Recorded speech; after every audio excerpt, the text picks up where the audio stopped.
A month ago, my girlfriend and I got engaged. We moved into a new apartment and began living together. It was the first time either of us had shared an apartment, so it was a new experience for the both of us. We were deeply in love.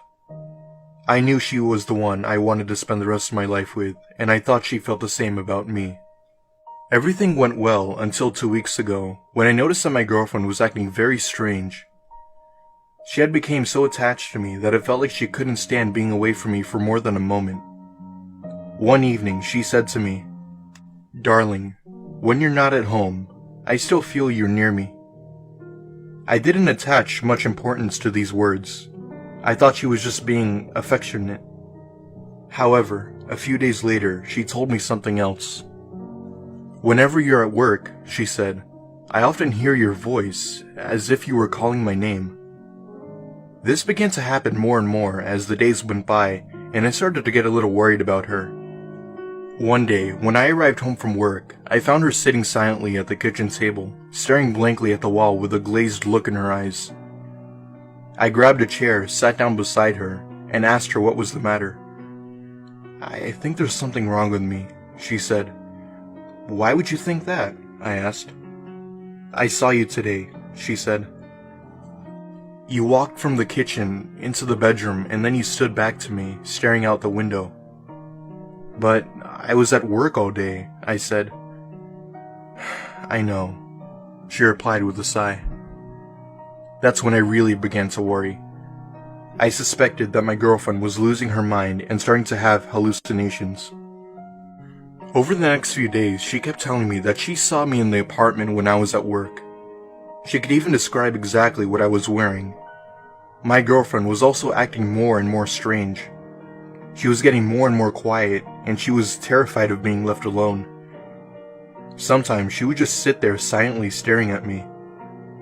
Last night, my girlfriend was very tired and decided to go to bed early.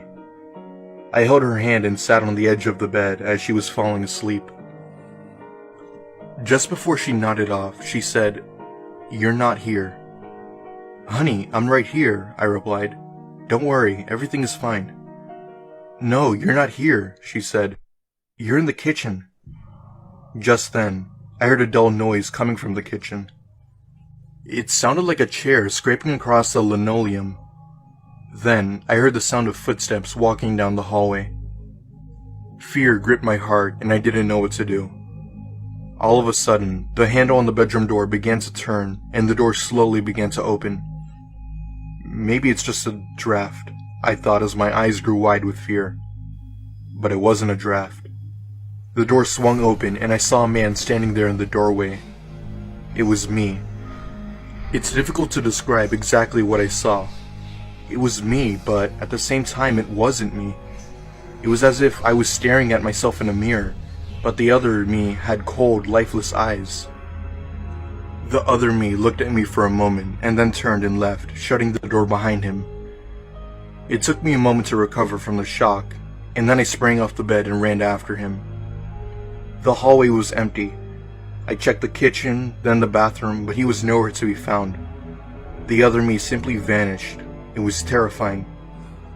And then, as I stood in the hallway, trying to figure out what had just happened, trying to calm myself down and convince myself that it was just a hallucination, I heard a faint voice coming from the kitchen.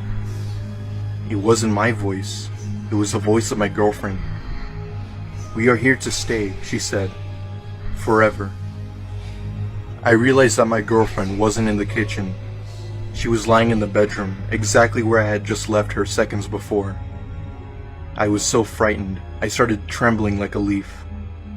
I ran into the bedroom, grabbed my girlfriend, and dragged her with me out the front door. We left in my apartment in that very moment and spent the night in my parents' house. Tomorrow, we will go back to pick up our things. I still can't understand what had happened in that apartment, but neither of us can bear to spend another night in there. Hopefully, when we pick our things up, all will be well and no one will be there.